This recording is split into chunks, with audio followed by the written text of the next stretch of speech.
And let me welcome Victor Kossakovsky.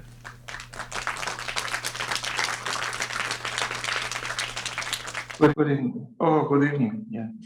I don't know, it's evening for you, right?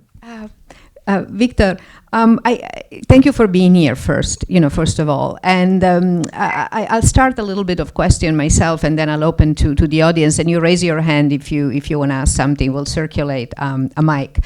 But I think this project came to you as a normal documentary about the water crisis, and you weren't interested in doing something like that.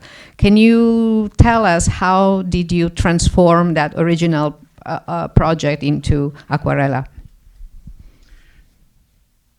First of all, I would like to apologize, and I'm sorry that my country behaved as aggressor. And first of all, I want to apologize. And I don't know, it's like difficult to, and unfortunately, I believe that it might be danger even for you, even you are far away.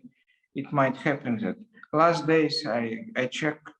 I'm not in Russia for the last 14 years, but time to time I'm checking news from there. And last days they were trying to say, oh, if situation like this in America gives weapons to Ukrainians, and we have to fight with America. So unfortunately, I have to say that this could be even, it might happen that we have even beginning of something bigger than what is happening. So I'm very sorry. I'm very sorry for its catastrophe. So big catastrophe. You know, when I was making Aquarela, I was in Q&A. I was always talking about how we behave and why we consider ourselves as most important creature in the world, and why we don't care about anything about nature, about anything. And I said one day maybe nature will punish us and it will just push us away, because we always fight with nature and we always put ourselves above everything. And I was even saying something apocalyptical, and people were saying, "Ah, Victor, you are pathetic. You are pathetic." And why what are you talking about? And then when we finished screening Aquarela, pandemic came, coronavirus came. So, and now it's again another challenge of some awful people just behave as if they can decide for everything, for not only for life of people around them, but for even for all planet. It's catastrophe. Sorry, I'm sorry I stuck with this, because I can't sleep, I can't do anything. I mean, I want to run to Ukraine and help them, but I know it's absurd that I don't know. It's catastrophe. Forgive me that I start with this, but I just need to apologize. It's for me shame. I never thought that it will come a moment when you can.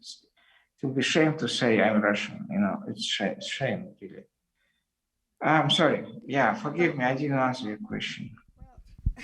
Well, you did in a sense, because scale, the relationship between how small humans are in your film and how big and mighty nature is a big theme from the film itself. So in one way you answer, but I would like you to answer a little bit more, and specifically in how you transform what was supposed to be a documentary on the crisis of water into something more profound and philosophical, again, on the relationship between man and nature, based on size and power and folly. Yes, you know what? Very strange way, but this film more connected to the what happening today than you even can imagine. So the beginning of the film, we see the strange people, like they dress like in uniform, and they're trying to. It was filmed in Lake Baikal, And I came there to film totally different episode because idea of the film and script was totally different. And I came to film beautiful ice in Baikal transparent, and you can see through it, even it's 1 meter thick. So, and it's like huge aquarium. But it happened that my camera was stuck in custom, and 1 weekend suddenly rain come, and the transparent ice became white. And I was thinking even cancel shooting. And then I saw one man walking on ice from the island in the Baikal, and he was coming to the land. And I saw him falling into the lake through the ice. And then he came back, totally wet, and he continued walking towards the land. And it was 5 times. I saw him from my window in my hotel.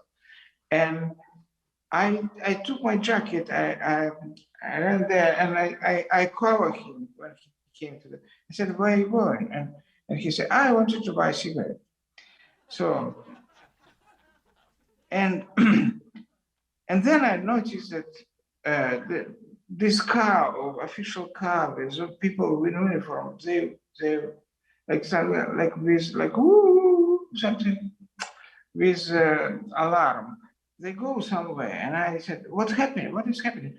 Ah, yeah, there are big car, like the bus, like 8 people, 7 people bus just went through the ice.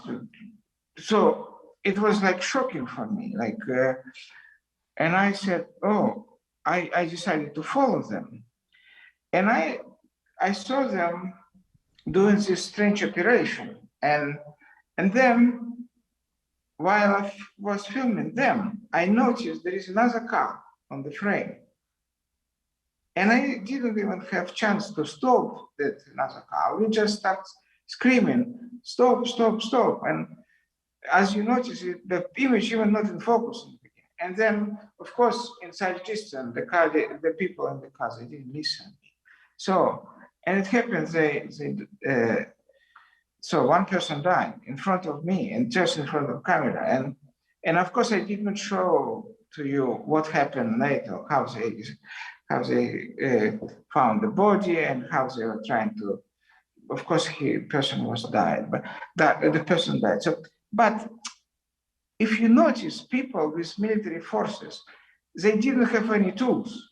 So because they were using tools in another extra job.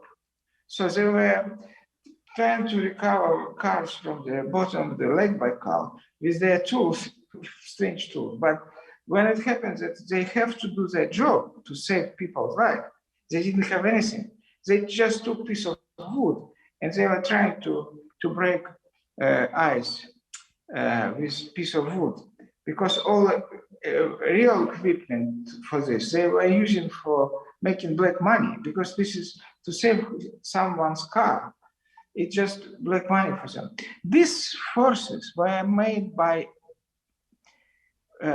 current Minister of Defense of Russia. He created these forces 20 years ago, Shoigu. Now he is Minister of Defense who fight with Ukraine. So he created this strange, what I'm saying is, it actually was disaster in front of me, and I saw it's not a death, accidental death. It was quite, I don't want to go more about it. And I realized that in front of me, that person, or I should not use this footage, or I have to forget about people. And I have to change film, I have to change script. And because it's already from the beginning, it was something like so big in front of me, in front of my camera. So, and I said to producer, okay, we unfortunately, I have to forget about script and I have to follow what. So it was made one by one, as you saw. Every next episode was, so I filmed this scene and I said, what can I do now? Where I can go after this? And I say, maybe I have to go with ice to Greenland. At least it's something epic, something big, something And when you see icebergs, and then I start follow iceberg, and I came to ocean, and an ocean became high character, and then ocean hit the storm appears, and then it was huge storm, and we lost control. We came to Canada instead of Greenland. We started in Portugal, and we wanted to go to Greenland, but storm brought us to Canada. So we completely lost 3 weeks. We were not able to come from storm. So it was just unbelievable adventure, and every day, every moment, film was growing by itself without me. Just I would say that I didn't make this film. The film just was coming to me and changed me completely. I became a different person. I started thinking it's completely different. I remember before, sometimes, you watch something, you read something before the movie just for inspiration. And I remember I decided to read the Bible. I don't know why. I'm not much religious person. I opened first page. And at first page, I discover a mistake, which is fundamental. And I said, I cannot read more because in the first page, in my opinion, written a big mistake. What is written in the first page? That God made light and darkness, earth and air and water and plants and animals. And in day fifth, God made human to rule all of this. And I said, to rule all of this? Why humans supposed to rule all of this?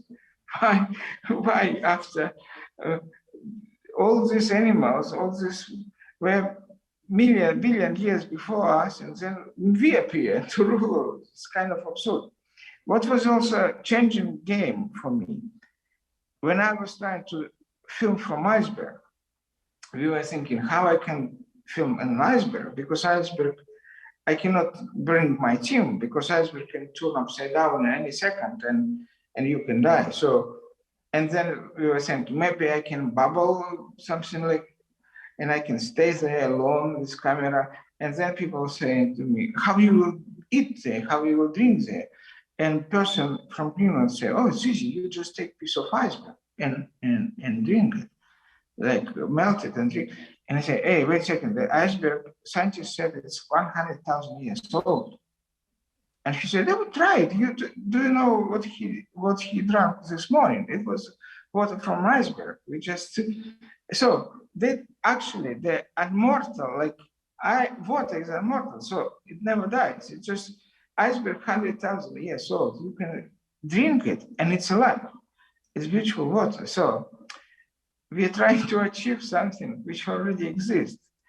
Water never dies. So smoothly, day by day, I realized, wow, it's the film which came to me to change me. And in the moment where I film in iceberg, we wanted below icebergs. We wanted to. Maybe I'm talking too much. You want to answer? Maybe you want to No, answer. keep going. I have questions, but keep going. Yeah, we wanted to film below iceberg, which I wanted to see what is there below, and of course it's dangerous. And we found the best diver who can help us, and he said, "But I need someone local who knows icebergs." And we were far away in an island, so in the middle of Greenland somewhere, and that person came 5 hours on the little boat through the ocean. He came to us. He was from the south of Greenland. He came to us, and we say tomorrow, 10 o'clock in the morning, 9 o'clock in the morning, people are gonna film below iceberg. He said, okay, ciao, I will come tomorrow. I said, hey, wait, where are you going? I go home, but I said, it's 5 hours for you. And then tomorrow morning, you have to be exactly 9 o'clock. You have to start filming. No, I will be back. So it was evening. He took his little boat and he was driving on the ocean 5 hours. Then in the morning, 9 o'clock, he was sitting in front of we lived in school and all team. But my team was not ready. They, you know, cinema people, he was already waiting for us. And I feel so shame because he spent 5 hours going back and 5 hours going to us. And at 9 o'clock, he was sharp there. And I came to him and I said to him, I'm sorry, my team is not ready. We need like 20, 30 minutes more. And I'm sorry for keeping you waiting. And he said, oh, we are not waiting in Greenland. We are enjoying life. And this, like, my God, it changed my, you know, it's remind me quote from Idiot of Dostoevsky. Everybody knows this quote about, there is famous quote from Idiot called, like, the beauty will save the world. But there is better quote from the same book. It's much better, much deeper in my opinion. He said, I don't understand how you can be unhappy if you just walk and you see the tree in front of you.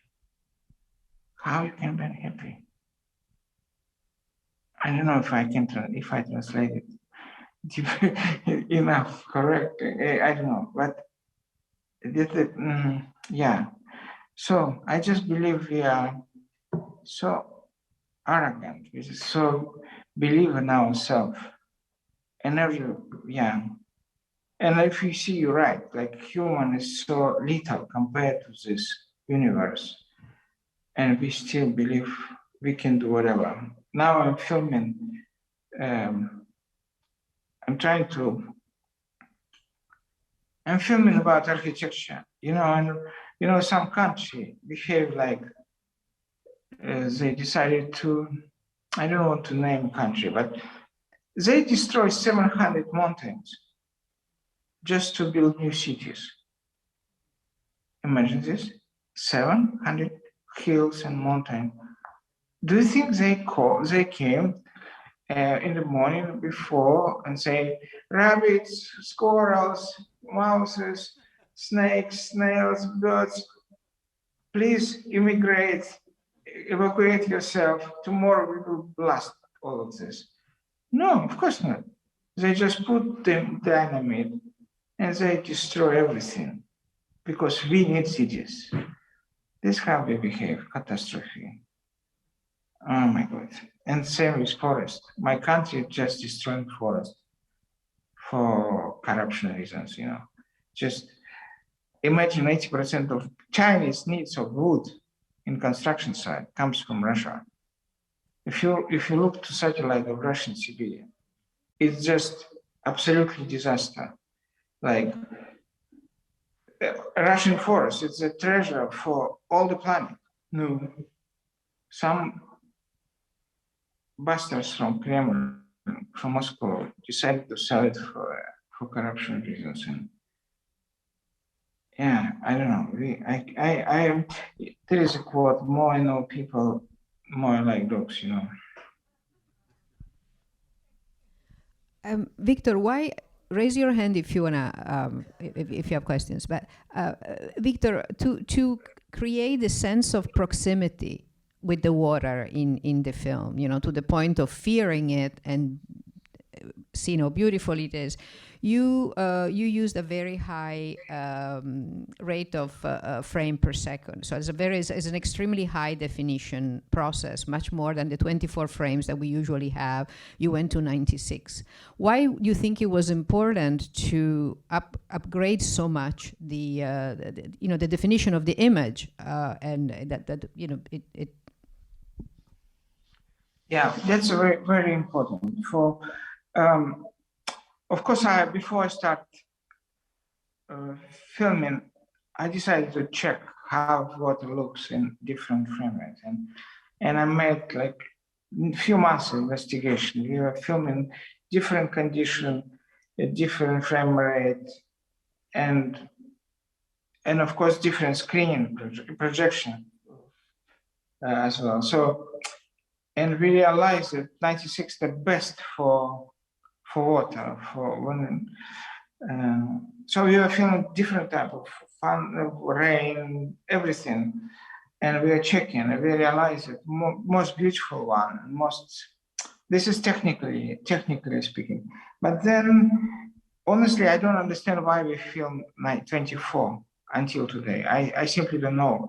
It used to be minimum amount of frame per second when your eye can connect it in one continuous movement, when your brain can connect it in one continuous movement. And it was not possible anyway to, even 24 was quite big, you know, quite a big role. And it was, and when in the, before that, it was not possible to make 24 to rotate camera faster than 24. So, and now 100 years later, we change everything. We have different Atmos sound, we have everything. We change everything. We have color and we still film in 24. I simply don't understand why. If camera can film 1,000 frames per second and everyone watch it because you watch, I don't know, commercial beer or champagne. This made every commercial beer or champagne or whatever. It's made 1,000 frames per second. If camera can run 1,000 frames per second, why projector cannot run 1,000 frames? It's absurd. It's a projector also can screen 1,000 frames per second. But because there is no content, there is no projectors. And because there is no projectors, there is no filmmakers who wants to film from high frame rate. So, and for me it was essential. I realized that I said to producer, I check everything, film 24, 48, 72, 96, 120, best is 96, and if you agree, I do it. If not, I don't do it. And by luck, they were ready for this. And I don't regret. Unfortunately, we're still going slow. And I was sure some big filmmakers, some big cameramen from Hollywood wrote me chapeau and said to me, yes, that's the way to do it. And big names of cinema, of camera and Oscar winners, and they said that's the way. But still, it's going slow. But I'm sure it's coming. It will come. It will come soon, because it's totally different. I mean, yeah, it's a lot of technical. If we'll have time, I will explain why it is like this. But for me, it was also important that what I have this continuity. This is which we have this kind of it doesn't have these breaks. Only rain has breaks. It just exists and just changing. It's coming from ice becoming water, from water becoming mist, from mist becoming rain. From this I don't know. I checked with everything and it was obvious for me. 96 is the way. Yeah, I hope people will follow me soon and everything, every projection, because it's not only about water; it's about everything. You can easily understand it if you in the car, and you look, you go like normal speed and you look to the side, and you see forest. The trees which are far away, you will see them individually, but trees which are close to you, you will see them like blurry, right? They will like, but in 96, they will be very individual as well. It's totally different effect, you kind of appear in different worlds. And yeah, I will show it to you next film. I will try to, you will see magic of cinema. One of your producer, who's also a friend, Diane Weyerman, described the film. When we were talking about it at the beginning, I saw it, when it was just finished, and she mentioned Moby Dick and the old man and the sea. The quality of the depiction of relationship between man and nature, and also a novelistic almost quality, grandeur to it. Do you agree? I wish I could stay close to those great names, but of course it's. But yeah, it was inspiration for me. Both writers. Yeah, even I'm not happy with some, for example, in Man in the Sea, the Old Man in the Sea, he's trying to catch the big fish, right? And in order to survive, he's killing small fish. So when he kills small fishes and when he adds them, he did not pay attention to it. But when he killed big fish, he said, I'm sorry, you are my enemy, but I respect you, but I have to eat you. But when he killed small fish, he did not say sorry. He just decided to eat it. So you see, even big knives, we are blind, you know, even human gay, he didn't understand that it's, yeah, he didn't notice it. Yeah. But I agree with Moby Dick, especially. Yeah, this was there is something above us, you know, there is something. I don't consider me as a good filmmaker. I just believe if I follow my instinct, will appear something much bigger than I am. For example, I don't have sense of humor in life. I'm quite ordinary in that. But some of my films funny. Some, not this one. Some of my films are funny. A few of my films are quite funny. Even in life, I'm quite dumb. So, same with intellect. I'm not smart person, but some of my films, people think, oh, like philosophical poem. There is a, we are sharing one writer between Russia and America, and Nabokov, you know, he wrote many books, and he has this idea that I want that my readers become, when they read my books, they become my viewers. And I rather to continue this idea. I want to say, I want my viewers become a philosopher when they watch my film. I don't know if it's too much to ask for myself to compare myself with Nabokov, but I just believe that when you do your thing, you can do something much bigger than yourself, more clever than you, more funnier than yourself. If you don't try to make message, then it will be good. But if I will try to make message, it will be ridiculous because I am small and I cannot teach anyone. But if I just follow my thing and I do my thing, and I kind of self cinema, then it might happen something bigger than I am. And that's why it's not my film. I was just following, and film built itself. So I filmed one episode and another episode just appeared. It was helpful producer because they never knew what I'm gonna film next. They want to plan. And I never said what I'm gonna film. I said, let me finish this episode and I tell you. And for them, it was catastrophe. They didn't never know what I'm going next. So yeah, but this is kind of best way to do documentary. Unfortunately, impossible in the current situation. But I was privileged to do this. There's a question here. Thank you. In the first half of the movie, there was a scene with an Eskimo family, 3 people getting into a small boat. And I was wondering, where were they going? Were they going fishing or something? And then shortly thereafter, there was a scene of a seemingly empty motorboat going around and around in circles. So are we to assume that something happened to them and that was the same boat? Yeah, unfortunately,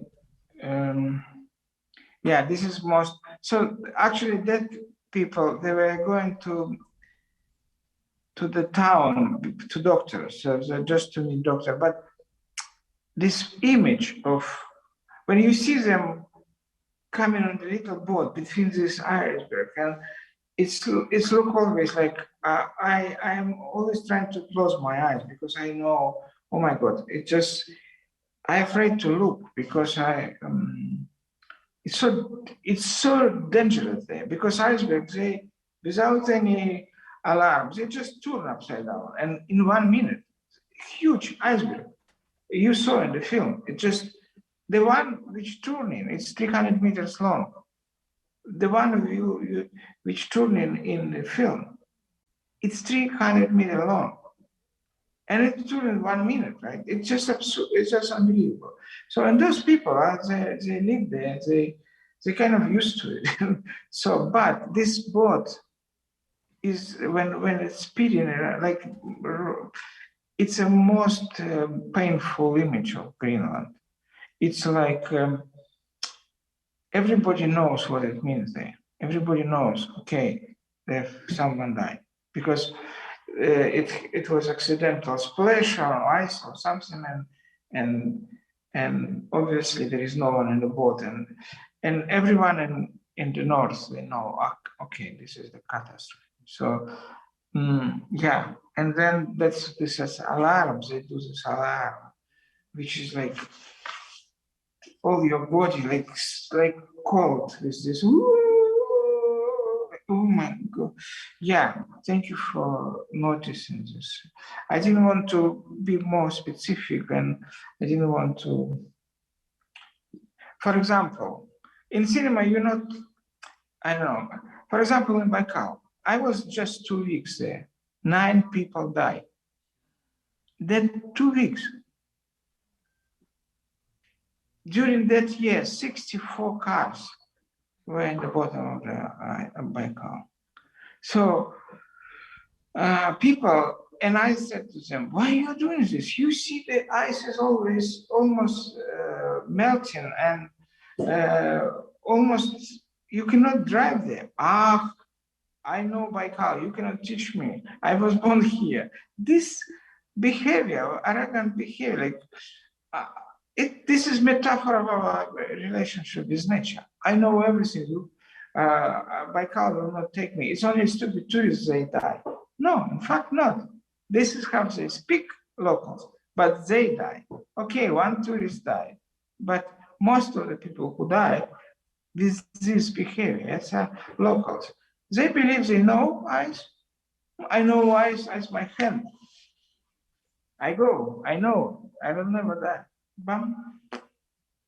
Yeah, nature. There is a question there. Yeah, how did you film the scene with the sailboat? How did you get the camera up onto the mast without it clunking around and the rain, making it malfunction? Can you please, Giulia, can you please? Yeah, as I said, when you in the scene of the sailboat in the middle of the storm, how did you get the camera up to the mast with on top of it without conking it and without damaging the camera itself? Yeah, this is tricky question. So we spent quite time to do this, because there are 3 moments, like mostly 2 points. Of course, we mount camera before in Portugal. We were in the port, we mount camera there, but when it storms, unfortunately, sometimes lenses, and mast is 30 meters high, 30 meters, and when it storms, even we invented the way to clean lens without climbing up 30 meters in the ocean. So a few times it was such a storm that, and such a rain, that the camera was completely wet. So, and it was necessity to climb there, up there. In this storm, it was quite disaster. But there are one more difficult image in that film. So, and probably it was one of my motivation to make this film. So normally, if you see storm in the cinema, I can tell you that most of the time it's made in studio. When you see like big movie with big boats and waves and ocean, it's made in the studio. So most of the time, because it's impossible to film in real. It's impossible. First of all, when waves are 10 meters high, you just pray. You don't want to die. That's all what you want. You have no chance to film. This is number one. And then number two, camera is shaking so much if you're on board that you don't see water. The camera is just jumping together with board and you don't see ocean. There is a Russian painter, Ivanovsky. He used to live in 19th century. So he was painting all his life. He was painting ocean, the sea, the stormy sea. And I said, hey, it's so beautiful, but people never seen it in cinema, in reality. How water looks like in reality, in storm. People have never seen it because it's impossible to film. All emotions goes from the fact, if you film there, all emotions would go from the fact that boat is moving, and that's why it feels like danger. But how water looks like, you never seen. So, and this was my biggest challenge. I said, I will do as Ivanovsky made in painting. He paints storm, and you see it, and you feel like you're there. And I said, I will achieve it in cinema, but how to do it? So it means you have to make camera stable, even everything is moving, even boat is moving. But for example, it could be easy to fly drone, but drone cannot fly there because when such wind, you cannot do drone with such wind and such condition. So, and we thought how we can achieve it, how we can make it in a way that everything is moving but camera and horizon is still. So, and it came to cross, we were brainstorming how we can do it. Then suddenly we said, hey, wait a second. Military people, when they shoot guns in the ocean, the camera, the guns must be somehow stable, right? Otherwise they can fly. So we started thinking about it. And we found that there is a person who designed stabilization system for militaries, for big guns in the ocean, in huge ships, military ships. So we asked him if he can help us to create system to stabilize camera. And even boat is moving like this, camera is still keeping horizon and can film water. So this was the main challenge and our main proud that we achieved, that you see these huge waves coming to you and camera is still, yeah, was the, I actually, every film I'm trying to do something never done before. I mean, I guess as far you have, all of you have mobile phone, right? Even you are filmmakers or not, everyone now can have mobile phone. So it means theoretically, you can film movie, right? But it's like pen, everyone has a pen or pencil, but not everyone Tolstoy or Hemingway or, it just, you have not Dostoevsky. It's still, there is something there. Even you have a pen, you still cannot write Moby Dick. So that's what for me important, to keep profession at certain level. Everyone can film movie with his mobile phone, but filmmaker is supposed to do something a normal person cannot do, because it's our job. We have to impress people, right? With our profession, with our craft, with our knowledge and dedication to this job. So every film I'm trying to do few shots, which is impossible, like to go below iceberg. Actually impossible. It's impossible, but we did it. And you see iceberg below so how it looks there, deep down. So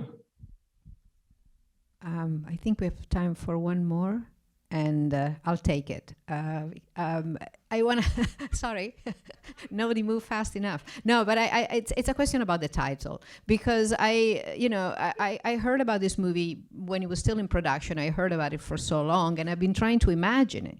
and based on the title, which is this combination of water, aqua, and then watercolor, aquarello. Can you explain how did you arrive at this title? When did this title pop up for you? And why the connection between the water and the paint? Yeah, this is most important for me question, because the producer who proposed me this project, she proposed me a project about water and problems with water and crisis of water and global warming, stuff like this. And when she proposed me to this, I said, no, sorry, I'm not that kind of filmmaker. Thank you very much. I cannot do it. Then 1 week later, she called me again and she said, what if the title is Aquarela? And I said, that's I do. So, because for me it was immediately, so I'm painter and I have my camera as a brush and I have my watercolor in front of me and I can paint. That's why editing is like this. So if you know what watercolor is, watercolor has no harsh borders, right? So one color has diffused into another color. So you almost don't see the border, right? It's kind of, so in a way, in editing, you didn't notice how you from bicolor in Greenland. There is no moment when this was Greenland and this is became same. You didn't notice how. Actually, we have 90-minute journey without cut, because there is cuts, but in a way it's like water. Water just change from ice to water, from water to clouds, from clouds to rain. So you don't see this, but same. So in editing, I decided that it was few rules. In every shot must be water. In every shot, one way or another must be water, or ice, or snow, or rain. And this is number one. Number two, every second cut, every next cut has little motivation in previous cut. So in previous shot, next shot has little motivation in previous shot. It's the same as an aquarela, watercolor. So it has this, so maybe it's color, maybe just you see. So that was for me challenge. And I said, that's why I do it. This is what if it's about artistic challenge, then I do it. If it's about message about global warming or water crisis, there are better filmmakers than me. They can do it better than me. But if it's possibility to use camera for making something, that's for me, it was beautiful challenge. And I said, I love it, definitely. So it's not my title, it's my producer came with this. And she invented it because she's from Venezuela originally, and then she lived in Scotland for 25 years. So this combination of different brains, so she made this photo, and yeah, I love it. It's actually same in there is such photo in Portuguese. We have to unfortunately stop here because we have another screening coming in after this. But please help me thank Victor for his time, for staying up into 2 a.m. in the morning to talk to us. Thank you again, and thank you again for the film. Thank you very much. Stay safe.